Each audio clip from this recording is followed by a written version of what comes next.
Hey! What's up? Hey, Thanks for watching, everybody. I'm Dallas. I'm Zach, and this is Andy.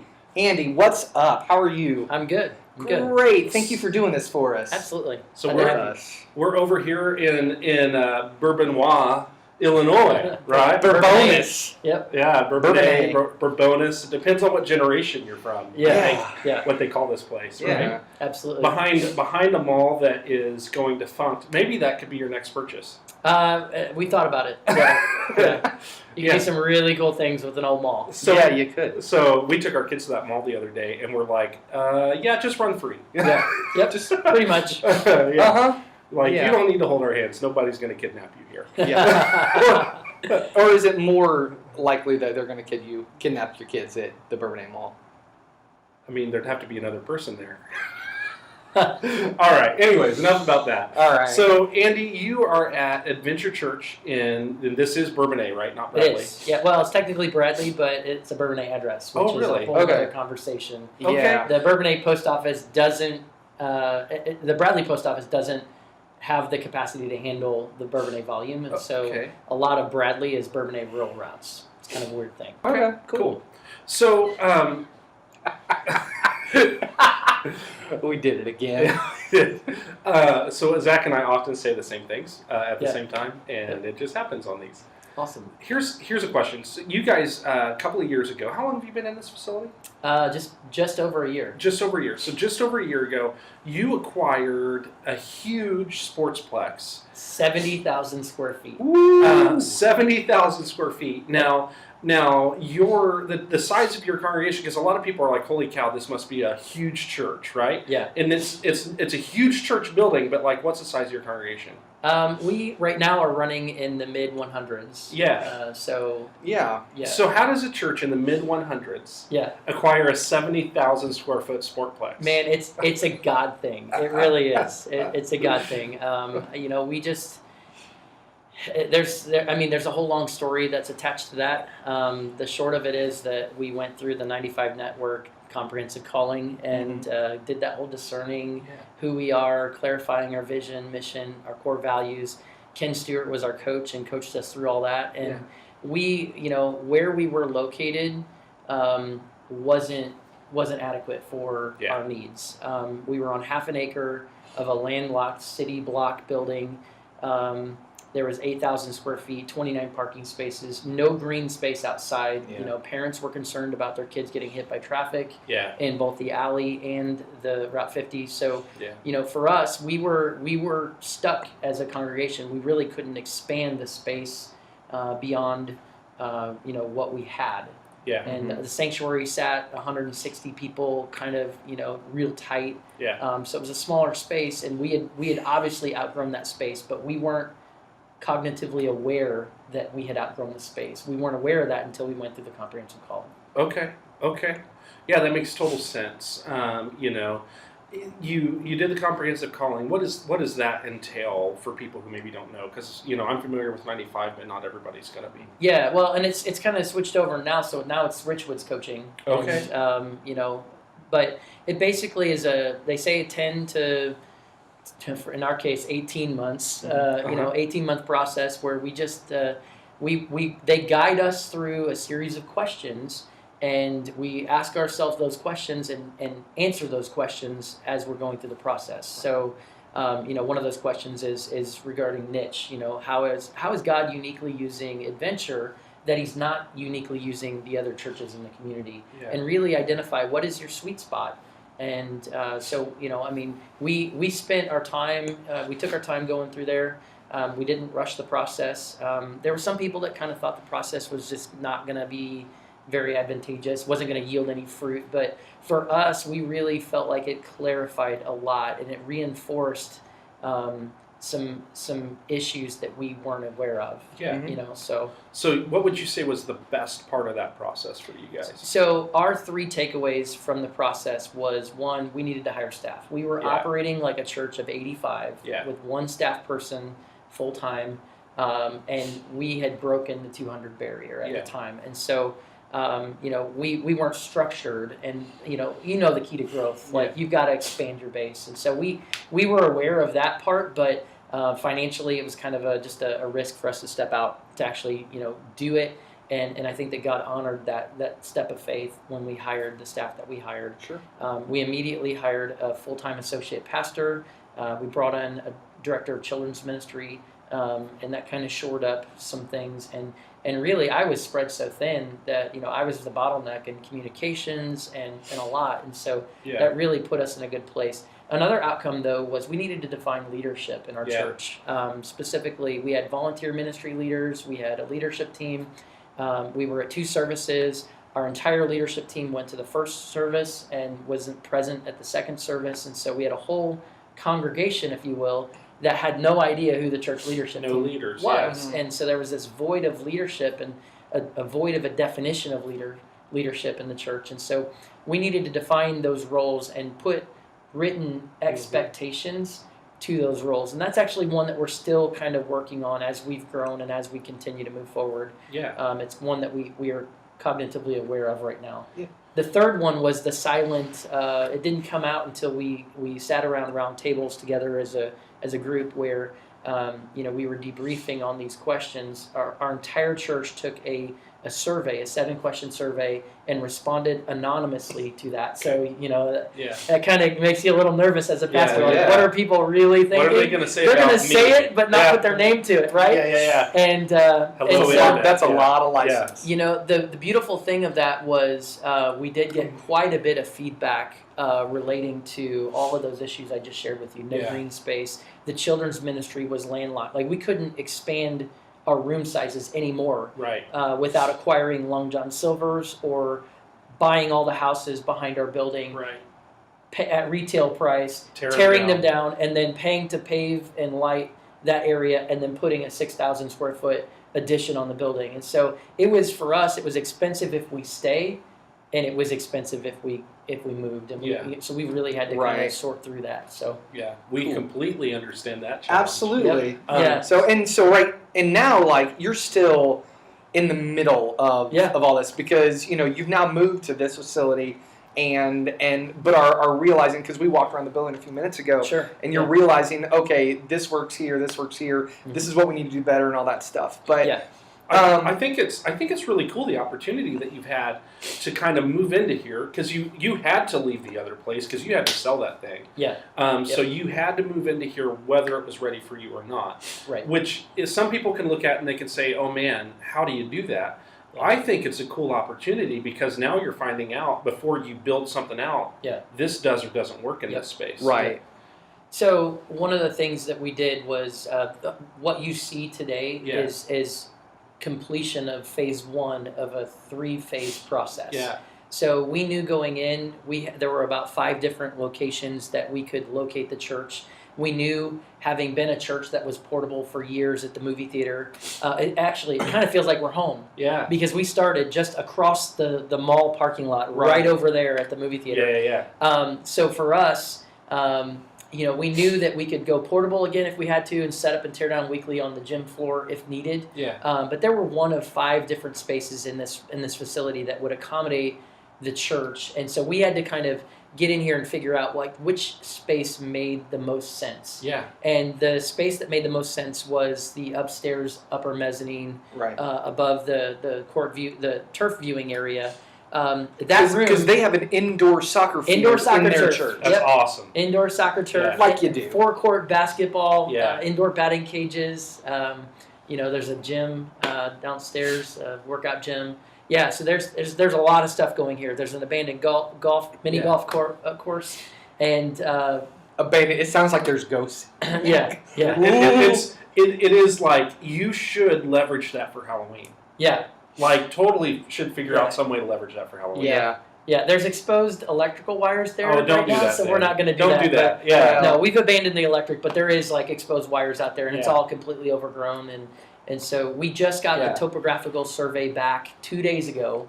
And so the next phase for development for that is we get that topographical survey to a landscape design company that can actually redesign the course. So we're excited about being able to bring that back. I've got some big dreams. I'd love to see that course kind of take on how do we make that course part of our mission? Yeah. So if we could try to, think like faith-based entertainment, going through the course, encountering biblical facts, maybe like dinosaur theme, Noah's Ark theme, turn the pirate ship into Noah's Ark. Ken Ham up in here and I think we're gonna take a crew over to the Creation Museum and just check it out. That'd be cool. The new ark that's been built over there. That's awesome. Just to see. So talk about a little bit, because we're talking about the right now and how you got the last year and a half or so. Talk about how did you get into ministry? What was that a calling from a young age or what? And what has that journey been like to this point? Yeah. So I've always felt like God had big plans for my life, even as a teenager, but I just didn't know what they were. Right. Where'd you grow up? I grew up in Florissant, Missouri, Missouri, of St. Louis. Yeah, a lot of pastors come from Missouri. Apparently. Actually, went to St. Louis Christian College for my freshman year. If you were to ask me as a graduating senior, what do you want to do with your life? I did not have ministry on my radar. Right. I didn't have a clue what I wanted to do. Right. And in fact, the real reason why I went to Bible college wasn't to go into ministry. It was to learn more about the Bible. Yeah, right. I had grown up in the church my whole life, and I felt like I was deficient in biblical knowledge, and I would get Noah and Moses confused, and and so I knew that God had a plan for me.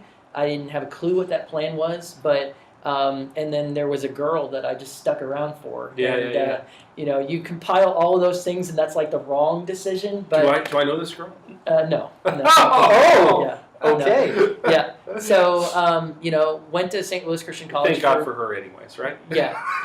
Well, she's doing ministry in Texas, so maybe you do. That's why I said I don't know. Oh, that's funny. That's funny. It would be awkward if you did. Yeah. But, she's a great girl. I'm gonna ask you about that off camera, though. There you go. Yep.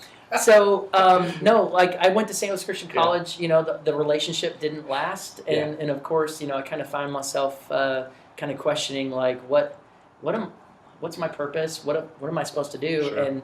And I didn't know what the next step was for me. I had a friend of mine that was going down to Johnson Bible College, and literally the week before I was supposed to leave, my car engine block blew up. Oh. And so I didn't have a vehicle to get anywhere, and my parents were already they had already taken my brother to Cincinnati because that's where my brother was, and I was kind of in a pickle because I could either stay where I was, and I didn't want to do that. I felt like God was calling me out of the bubble of my relationship circles in St. Louis to really there were some pieces of my heart that God really had to take a chisel to. Yeah. And my Italian Dago attitude, I had some molding and shaping that needed to take place, and I needed to get away from everything that was familiar to me. Yeah. So that car blowing up kind of made a decision for me, and I think God had a hand in it because I ended up riding to Bible college with a laundry basket full of enough clothes, a book bag, and that was it. Wow. In the front seat because his back seat was loaded, and I was cramped. Wow. It was like a 9-hour trip. And that's how I went to Bible college down at Johnson. So, wow. All right. Yeah. That's awesome. So you graduated from Johnson. Yeah, graduated from Johnson with a BA in preaching and youth ministry. Still kind of didn't know what I wanted to do, but my heart had really been turned towards church planting. Mm-hmm. I had former mentors that had planted churches. My junior year of college, I actually had an opportunity for a short window of time to help get a church plant in Charlotte, North Carolina, off the ground. Oh wow! And so they're still going today, Journey Christian Church, and it's in Huntersville, just outside of Charlotte. But I had a privilege to be a part of their staff for a short season, and kind of like an intern type role, and that really just opened my heart towards church planting. And so again, senior year rolls around. Alicia and I are engaged. All right. So we know where that's going, right? And we knew we were graduating. She wanted to go get her master's degree in counseling, and so she had really applied and was fully accepted at Lincoln. And so found out Lincoln offered an MA with an emphasis in church planting, and so that's what got us kind of back to Central Illinois, I took a 6-month interim ministry in youth ministry, and had some pretty cool successes in 6 months. Yeah. You know, I know you can't really make much of an impact when you're only there, but the church we were going to, you know, had a great relationship with the senior leader, but the dynamics of the culture of the church was very stuck in 1970. Yeah. Okay. And what era was this? Like this would have been 2002. Yeah, Okay. so is when churches were kind of either in 1970 or in 2002. following megachurch trends and Right. super sensitive. Yeah. Like yeah, it was one or absolutely. the other. Yep. Yeah. So we knew where we landed wasn't a good fit, but it was a good fit to be able to get us to school. Yeah. And so our backup plan was, you know, after 6 months in January, we were just going to move on campus,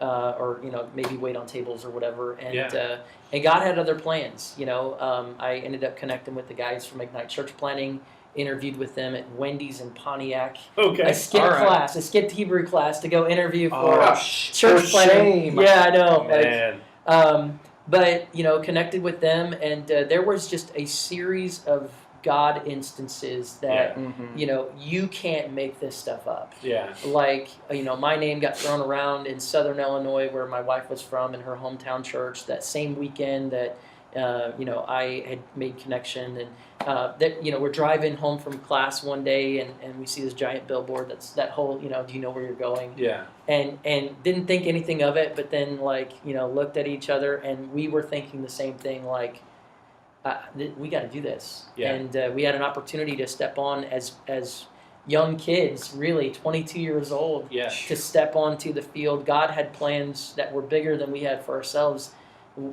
He called us to plant a church and then learn how to do it in the process. And so I graduated 4 years after I planted Adventure with a master's in new church leadership. Wow. And, you know, we planted the church, and then we learned how to do it. And I joke around and say we're kind of now on our 4th church plant.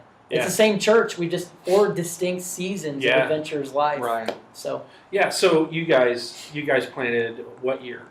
2003. 2003. You planted at Movies 10. Yep. And then from Movies 10, you moved to. Yeah, we were there for basically until 2007. Okay. Moved 2007 over to Liberty Intermediate School. Okay. And from 2007 till Easter of 2010, we were at Liberty. We bought Brandon Casey's, the old Brandon Casey's restaurant building, December 2nd of 2008, and spent almost a year and a half renovating it, doing it ourselves. Yeah, I remember that. Which we'll never do again. Yeah, no, that's insane. It's too much stress on our people, too much stress on our leaders, and we will never do anything like that.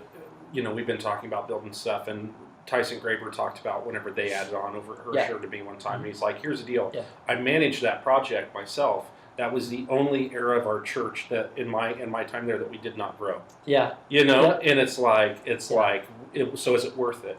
You know? Yeah. So yeah, I totally get that. So you did that 2010, you move in over there. Yeah, and we're there basically from Easter Sunday of 2010 all the way until we bought this building July 19th of 2017. Yeah. And then this is what's crazy is we wrote a 45-day real estate contract. We closed the loan on this, which commercially, typically they say 90 to 120 days is a good due diligence period. Yeah, right. You know, so we knew there were issues with this place. That's one of the reasons why we got it $500,000 off its list price. Right. We knew there was stuff going into it, so it was kind of an as-is condition. Yeah. But we wrote a 45-day real estate contract, closed the deal in 60 days, and then 9 weeks later, we were holding our first worship service on our 14th birthday inside of this awesome. location. And that was 2.5 weeks too slow. Yeah. Which is, everybody's like, what? You're crazy. So, and you bought this place ridiculous cheap. You told me one time what the per square foot was, but I can't remember what that was. I don't remember the dollar per square foot off the top of my head, but I know that we couldn't have built half the gymnasium for the price that we got the entire property for. Right. Yeah. You know, so. Yeah. So a question that I have is in each of those you've had 4 big transitions. Yeah. You know what I mean? In the church, and in the meantime, your wife also has now become a counselor, and then changed jobs and things like that. Yeah. And you've had kids, right? And all of that. And how has like coming to age as a family been impacted by coming to age as a congregation. Yeah. Well, there's a lot of parallels to that. I look back at the movie theater days, and Matthias, my oldest, who just turned 12 last week. Okay. He was born in the movie, not in the movie theater, but you know what I mean? Right there. Yeah, Screen 5. Movie theater. During the movie theater days, he was born. And I remember, bringing him to church for the first time. Okay. And the setup and tear down, that was a lot for a young family. Sure. Yeah. For sure. But when you're in church planting, when you're in ministry, you kind of do what it takes. Yeah. You do what it takes, and you don't hold back. And so I look back and say, Ty was very unique in that he was there at the theater, but he doesn't remember any of this obviously because he was an infant, but newborn. But the school days, when he was getting to be 2, and then Levi rolled around during our construction phase, and so there's actually a very short period of time when we were under construction at the old building that, man, it's like a blur to me. I don't even remember because Levi was born and we were constantly under construction, so there was a lot of late nights and there was a lot of time away from the family. We had to be very intentional about taking time for one another, and we've just been blessed though with we have a congregation filled with people who just like to love on people. Yeah, so, that's good. Yeah. So now with this new transition, I know that you probably would never say this of yourself, but you're probably a little too busy right now. And so how is that with family dynamics, and how is that with how's that affecting your leadership capacity and things like that? Well, truth be told, I grossly underestimated what it would take to actually operate this. Yeah. And I've been very fortunate. Last year was a very rough year. And with all the exciting stuff that we had going on the same token, I lost my mom in April. Yeah. And then turned around 6 months later and lost my dad. Yeah. My dad actually helped us hang the paper towel dispensers and the soap dispensers in the bathrooms. Oh, man. And he was here doing renovation work for us in September, right before we passed in November. Wow. And so going through, looking back, there's a lot of things I think I would do differently. Yeah. Obviously, from a leadership perspective, I didn't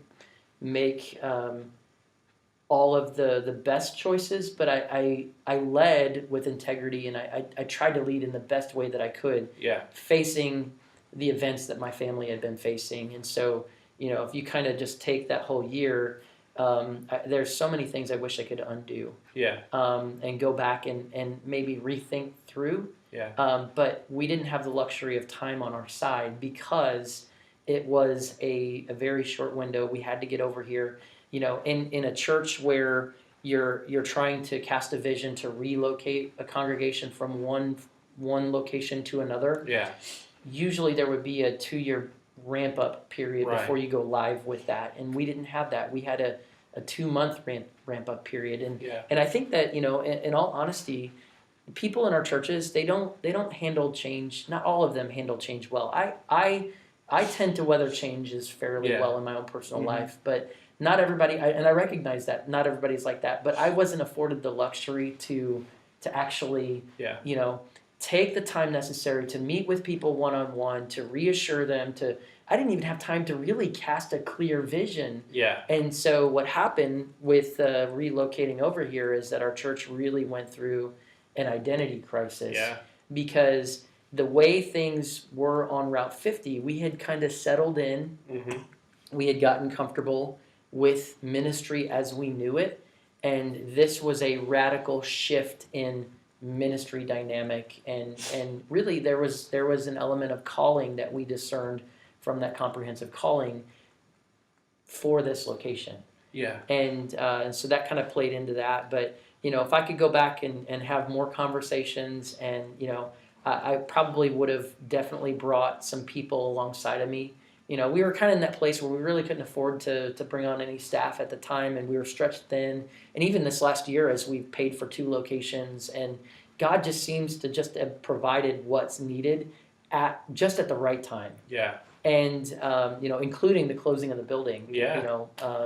Last week, yeah. I mean, we kind of came down to that wire where I didn't know how I was going to get paid. Yeah. But we made it work. Yeah.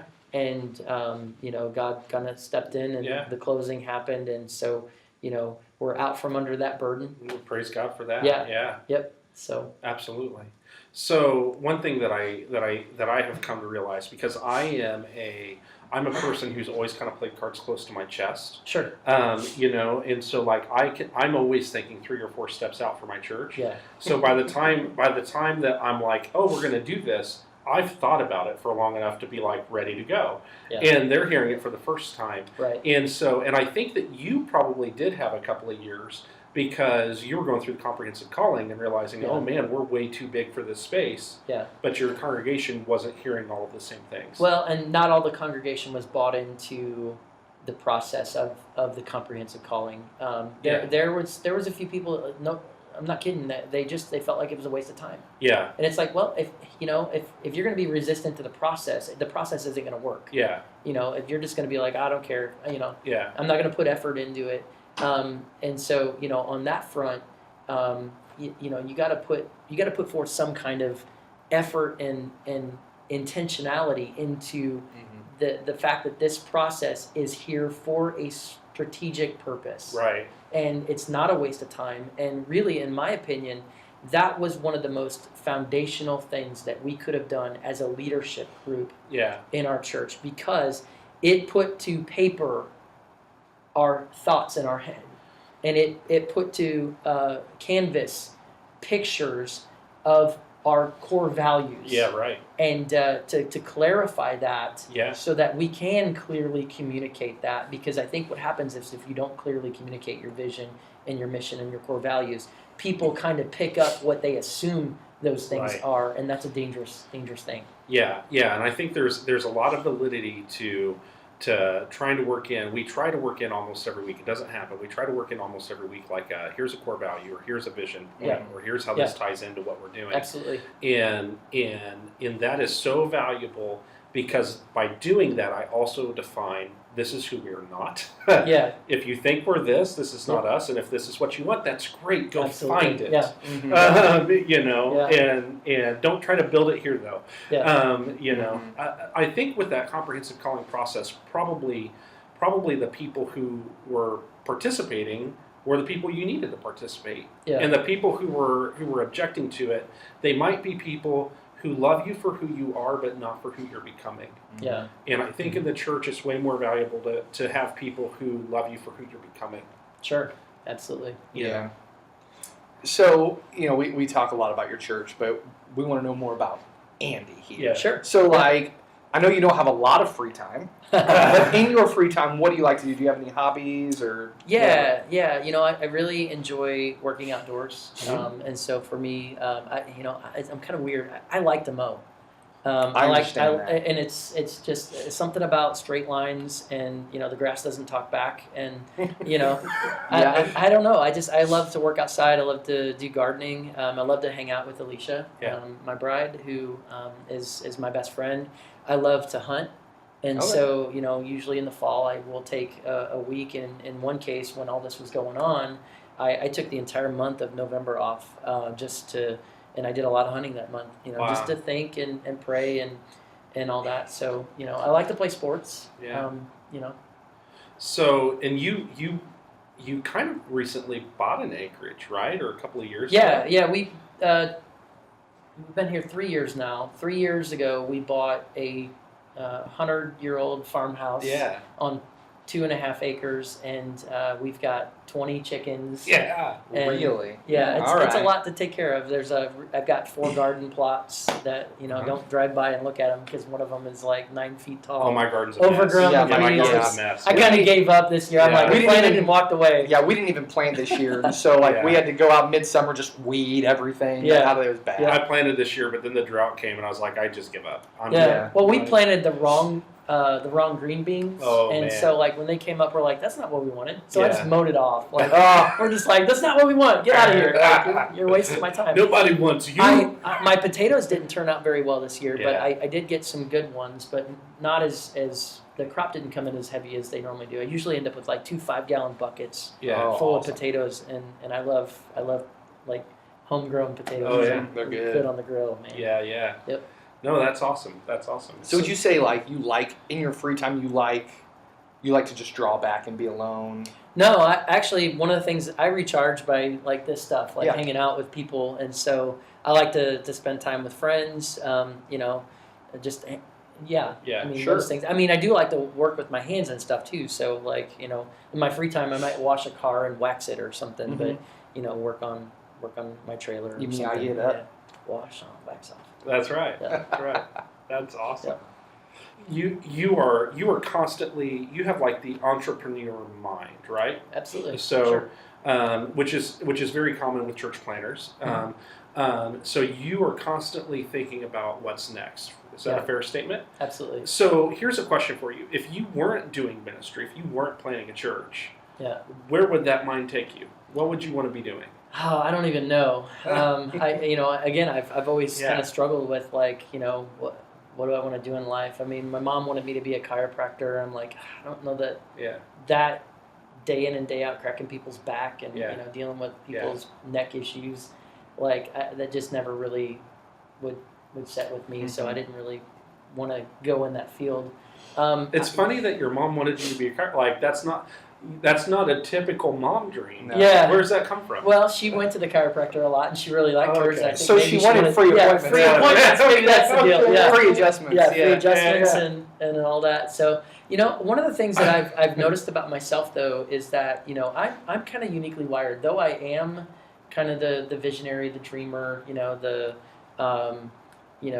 entrepreneur, on the same token, I have some administrative gifts. And so, if I wasn't a lead pastor, I think maybe a good role for me would be more of like an executive pastor. Okay. Somewhere. If you're throwing the pastoral thing out the window completely, what would I do in life apart from that? I really don't know. Yeah. I mean, I would find something. That's the entrepreneurial side coming out. Yeah. Whether it would be mowing yards or whether it be delivering pizzas. Yeah. Or whatever, I would figure it out. Like, so. Yeah. Like the first thing, because I was thinking about this question when you were saying I like to work outside and all this stuff. I was like, oh, I bet Andy could be a landscaper. Like, do that, own that kind of business. I actually have several yards that I mow kind of on the side. Oh, really? It started off with me just taking care of my neighbor, and then it grew to a friend of mine's like, hey, would you come mow my yard? Yeah. And then he's like, oh, hey, my mom needs her yard mowed. And before I know it, I have 8 yards, that I'm mowing. And so, I've got to kind of scale back on some of that because I don't have all that kind of time anymore. Yeah, I've been whispering into my oldest son's ear. I'm like, a few years, we buy you a cheap lawnmower, and you go get a day's worth of yards and mow yards for a day, and you'll make more money in a day than your friends do slinging hamburgers in a week. Absolutely. And that's the thing. Like, so I have the stage set for both of my boys, but they only seem to want to do that when they have something that they want. Right. So I'm trying to kind of build that work ethic inside of them. Sure. Yeah. But it is what it is. You can't always teach work ethic. Sometimes people have it or they don't. Yeah. So you have 2 boys? 2 boys. Okay. Yep. Matthias and Levi. And Matthias is, you said it earlier. Is 12. And Yep. Levi's how old? Levi is 9. Okay. Yep. All right. Ty just started 6th grade this last week, and Levi is in 4th. Okay. Gotcha. All right. So you're into that, getting into that middle school teenage kid thing, right? Yeah. So one question that I have is like, as my boys get a little bit older, is how long is it going to be before they're like, oh, my dad's a minister, and I don't know how excited I am about that. So how's that been for you? That's always been one of my fears. Is that my kids are like, I just don't want them to grow up hating church. Yeah. What's interesting is that this isn't necessarily a church building. Right. And so for them to be able to come here, there is other stuff that they can do. They can Yeah. shoot hoops. They can play in the arcade. They can go on the soccer turf. And so there's activities. They haven't really been interested so much in sports. Ty's just kind of starting to play basketball. Yeah. He got to get exposed to it last year. I think he's planning to play basketball again this year. Mm-hmm. But for the most part, when they come here, they don't feel like they're at church. They just feel like they're, at a sports facility, which is kind of nice. So, and they're here almost every day. Oh, really? Which is, that's kind of the dangerous thing is that, switching roles, and Alicia dropped them off last night. I took them home, and and we do what we can. Yeah. There was very much strategy put towards moving outside of town. Yeah. Because our old house used to be literally 3 blocks away from the old church building, and everybody would call me when somebody needed in, or if something wasn't working right on the media, and in the middle of dinner, and that family time, it's got to be sacred. So we moved just far enough outside of town that we're 2 exits south on the interstate. Yeah. So we're actually it's about a 15-minute drive to get into town. Yeah. Depending upon if there's trucks or not. If there's trucks, it might be more like 20. But it's far enough away that like you can create that separate home life from church life. Yeah. And, you're not. That's very, really nice. Yeah. Yeah, that's really nice. Awesome. Well, thank you so much for being here. It was awesome to talk with you, letting us come into your place and invade it. And we are praying for you and rooting for you in this process. Know that. Awesome. We've talked about you a lot just around our place, and are excited for what God's doing. Yeah. Thank you so much for watching, listening. Please Thanks. subscribe, like, comment, share, all of that stuff. Let us know if you want to be on one. We'd love to come to you. Yeah. And pray for us. We'll be praying for you. See y'all later.